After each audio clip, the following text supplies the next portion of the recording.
Now we play a game. We got Star Wars Unlimited. We got classic Star Wars games. We got old school D&D, independent RPGs, mini painting, Warhammer, of course, tons of other games. But first, we're gonna need some coffee here on Board Barista Productions.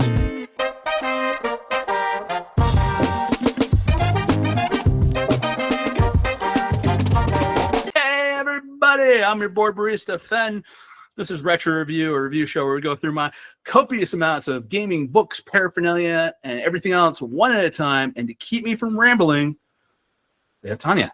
But Tanya is probably going to ramble a bit with me as well. So hopefully to keep me out of the rabbit holes. Yeah. Or join me in them. Or we're going to go into one.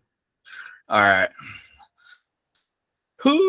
So tonight we are talking about the Star Wars Adventure Journal, Volume 1, Number 2. So this is the first ever printed Star Wars Adventure Journal. I got this at Mr. Paperback in Caribou, Maine.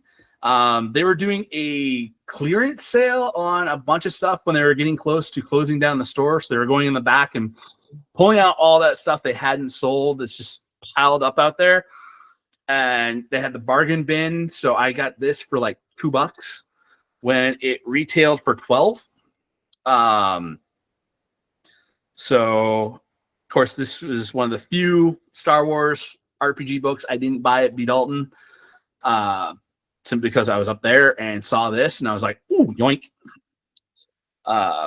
Much loved, like my other ones. There is some there's none of the pages are falling apart, but we do have a big break in the spine right in the center of the book, just to show you how much time this thing spent in my hands while I was reading on the school bus, just pouring over and just absorbing every bit of knowledge out of this thing.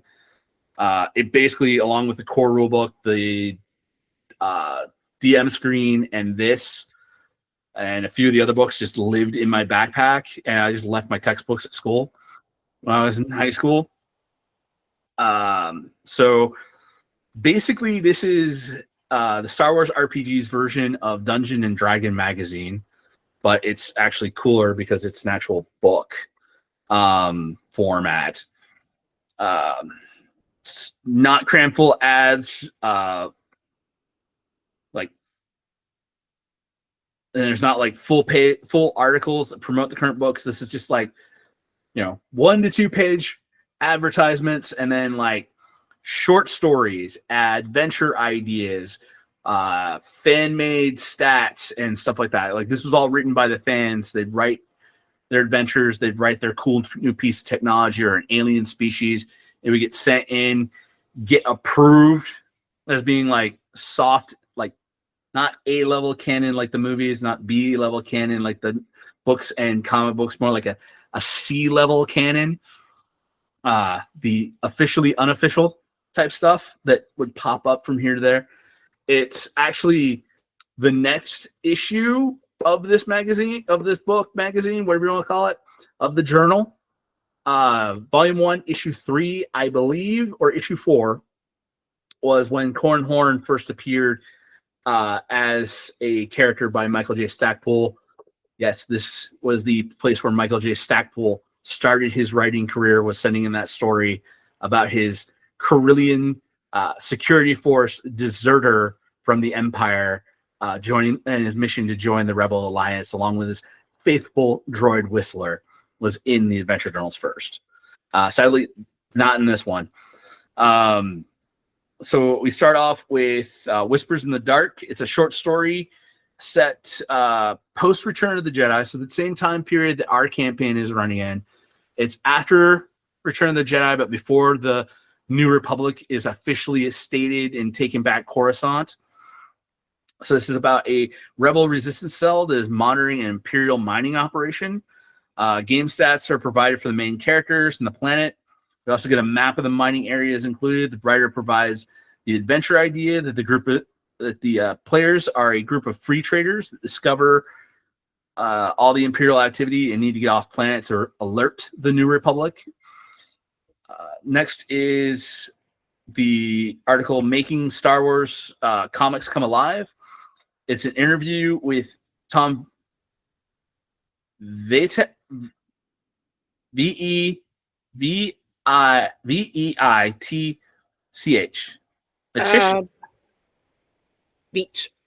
Beach. Tom Beach, Chris Gossett, and Dan Thorsland, which was the team behind the Tales of the Jedi comics for Dark Horse. Tom was as the writer, Chris is the artist, and Dan is the editor. Important question asked was how West End Games books are used as a basis for Star Wars. They wrote very because West End Games books were the source books for all Star Wars media. Cannot stress that enough. If you were writing for Star Wars in novel or comics, you had these books on your bookshelf to be like, okay, I got to reference something. Yep. Next article is the Free Trader's Guide to Servacos. It's a spice planet like Dune. Article covers all the game stats you'll need to do some spice runs and deal with local crime lords. So spice is like these, like basically they stole the idea from Dune. There's a bunch of different spices found on all these different planets. It's an organic compound made by some sort of biological creature on the planet. They're all usually arid planets with very little moisture. So that way the spice doesn't get chemically reactive. This planet, because it's so windy and everything, that blaster weapons don't work. You have to use what's called a slug thrower in the games. Basically, you're using bullets and ballistic weapons, and so it has some stats for ballistic weapons in the game. Because those stats aren't really in the core book, because everybody's expected to be like Wookiees and blasters and old Jedi masters for their fights. Next article is you're in the army now. It's an adventure where a rebel team must undergo as Imperial recruits to steal supplies from the rebellion. An alternative way to run the adventure is the PCs are conscripted. So basically you get force drafted into the Imperial army, sent to basic training, and then decide, okay, we're going to steal a ship, we're going to steal a bunch of supplies, and we're going to go meet up with your cousin who's in the rebellion. Which ironically enough was actually like a backstory for a lot of different Rebel Alliance members in the old canon. Biggs Darklighter, Luke's best friend, who dies on the assault on the Death Star, who's only in the original cut of the movie for like the final battle, but they put in the special edition, they gave like an extra scene of them talking about like being old friends. He actually defected with his entire squadron of pilots after completing their training at the Imperial Naval Academy. So it's a good go-to backstory in Star Wars. Like, how did you join the Republic? Well, I used to be an Imperial until I found out that they're not nice. So I just grabbed all my stuff, got my friends, and we left. Next article is Out of the Cradle. It's a short story about a 15-year-old boy who is looking for his smuggler father. Tells of his adventure with gangsters, smugglers, pirates, while taking his first steps into venturing. The adventure deals presented include decoy smuggling run or playing a crew hired by the father to find the son. So there's game stats for all the story's major characters are also included.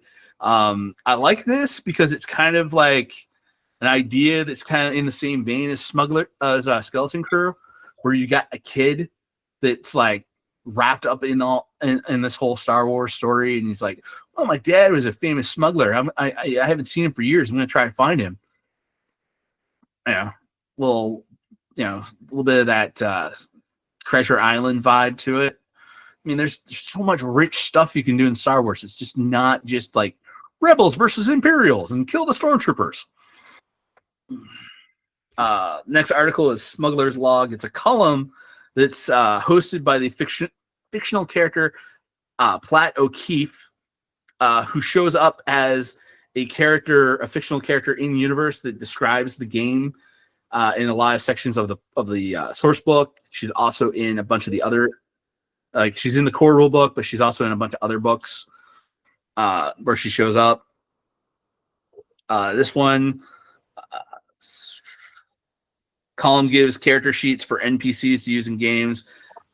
This issue has 3 Imperial customs officers. People are smuggling stuff through customs have to deal with these kind of characters all the time. Then we got article number 7 is about the authors and artists. We get 1 paragraph blurbs about all the people who helped contribute to making this issue. Next article is The Way of the Yarashu. It's an adventure where a new rebel base on a jungle world is losing patrols, so the players need to go investigate. This means alien monsters and jungle dangers to explore. We get stats for all of this, and the rebel base's NPCs are also provided. Next is the next article is the Rebel Privateers. It's a source file, which is basically their version of a mini source book on how to run a privateer company. This includes documents such as, the ship's articles, which is the privateer code, a sample letter of marque, privateering license, and notes on corporations to target, advice on which ships are the best to use as privateers, sample ship stat sheets. We got privateering tactics, notes on bases and stations, and some character sheets for a pirate crew. Well, privateer crew. Pirates do it because they love to. Privateers are sanctioned by a government. And a lot of times, especially during the rebellion in the early years of the New Republic, the New Republic and the Rebel Alliance would issue letters of marque to smuggling ships to be like, yeah, you're cool. You just go keep hassling the Imperials and send us along any information. Keep whatever you take from the Empire. Just don't touch any of our ships. And vice versa. The Empire was like, you found rebels? All right. But then the Imperials would always be like, they'll either like search and board and take whatever they want. Next article is The Prophecy. It's an adventure where a rebel team is sent to set up sensors on a jungle planet to set up a safe world to hide the task force. So the task force has a bunch of wounded. On this world, a primitive people have a prophecy of off-worlders who will come to lift them out of survival mode and bring them into a new golden age. The players need to fulfill the prophecy to create their safe world. It's a very well-written adventure with lots of sidebars and notes. Key scenes are scripted out, and even like the cutaway scenes, like the stuff that's happening it's not the players and doing it, but it's like these little like side things going on. And one of the things I love in my DM style is the cutaways and the side things of showing up. Like, okay, like our next time that we have a cutaway scene, I'm planning on sending you the scripts because I know you'll keep them private. Everyone else will want to jump ahead. I know you'll be like, okay, I'm just going to print that, not even look at it.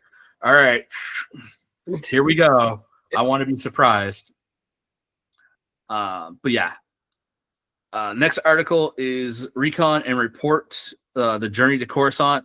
Another source file on the New Republic campaign to take Coruscant after the Battle of Endor. For those of you who are joining and don't know what Coruscant is the capital of the Star Wars galaxy, where basically it's the center planet that controls everything from the Rebel Alliance when they became the New Republic in order to legitimize themselves, needed to take Coruscant back from the Empire to show everybody, no, we are the legit authority in the universe. We're the government now. And our campaign is actually part of that big overarching story. We're taking the shipyards at Fondor. We're part of we're the strike force is going to open the door to Fondor for the New Republic fleet to come in, kick the Imperials out, gain the New Republic a major shipyard for supplies and repairs for the big battle on Coruscant to take back the planet. So this article covers all that stuff. It's the transporting and protect core world and so there's Notes on the different defenses of the different core worlds, and adventure ideas such as transplanting and protecting a core world's ambassador that wishes to defect to join the New Republic. Another mission idea is covert ops mission to get 2 Imperial warlords to fight each other. There's free traders might look to make money transporting supplies to worlds affected by the Imperial withdrawal, meaning destroying factories and chemical plants to deny them to the rebels. The players are sent to make deals to buy supplies from some person the imps are trying to deal with. Basically, just like these running counters. The idea I have of like, nah, we're gonna smuggle a covert special ops starfighter squadron into to drop the defenses of one of the major shipyards. That was not on the list because they saved that kind of stuff for the novels. Yeah. The next article is Return to Tal. It's a miniatures battle scenario for 3 players, which I think is really cool because 3-player rules for miniature war games are rare to impossible to find a lot of the time because they're usually designed to be 1 player versus 2 players, and they usually do a kind of thing of like, well, how about the 2 of us each play our smaller armies and you play a larger armory and you're playing against both of us kind of thing, but an actual rule set where you're like, I'm taking control of this faction, you're taking control of this faction, and he's taking control of this faction, and we're all trying to fight over one central thing. Doesn't get done a lot in miniature games. So I'm like, that's cool. Next article is Wanted by Kraken. It's another column. This one's of dangerous NPCs. Kraken was the head of New Republic intelligence in the Star Wars canon before Disney bought it. So this month is focusing on the bounty hunter Bodo Balak, an ex-Imperial scout who uses a crossbow with tranquilizer bolts. Yeah.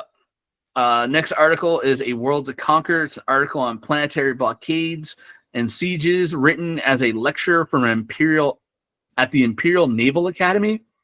Includes game stats for new vehicles, weapons, along with those for the rear admiral, as well as the stats for the rear admiral that's giving the lecture. And we get some adventure ideas of like blockade running supplies, hit and run mission on an underwater fighter carrier, a support squadron for a blockade runners also doing hit and runs from an off-planet asteroid base. The last adventure idea is defend the planet's rebel base until it can be evacuated. Basically, that support squadron for blockade runners kind of inspired the whole like, oh, I know what I want to do. Like rereading this issue to get all my notes for it. Like I did that like 6 months ago, and I've been working on this campaign ever since because like, yeah, the push for Coruscant, getting through dealing with an Imperial blockade. I got some ideas here. Plus, I was rereading the X-Wing novels by Stackpool and the other guy. So I'm like, okay, I know exactly what I want to do. Last article is The Big Quince. It's a story about the time that Platt O'Keefe was held in the slave pits of Big Quince, who is a crime boss in this story. And she was helped by the Twi'lek gunrunner, Truib Koach. So we get the stats for all the main characters are included, along with an Imperial Moth NPC villain who's hunting down Platt at the time. So lots of story. You get the cool thing is like I liked about this magazine is you have some stories, and if you wanted to steal characters or items from the stories, they're like, and here's the stats.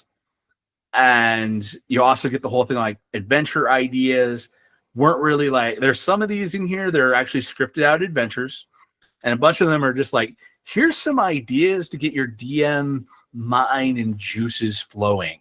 I'm like, I like this. And the book format with a much more, a paperback cover instead of a magazine flimsy cover. Like a magazine would not have survived all the time this thing spent in my backpack as a it would be destroyed beyond belief. Because I did not know how to bag and board stuff back then. But now this sturdy, good, love it. Want to find some more of these. I know I can get the PDFs and read them, but it's not the same as having the actual physical hard copies of these. So anybody ever seen it? If anybody knows of any of these out in the wild or got one they want to send in or something like that, get in touch with me. I'll give you an address. We can work out a deal or something. If you want some compensation, but yeah, any of the adventure journals anybody finds, let me know. But yeah, that is the Star Wars Adventure Journal. Any thoughts, questions, comments, concerns?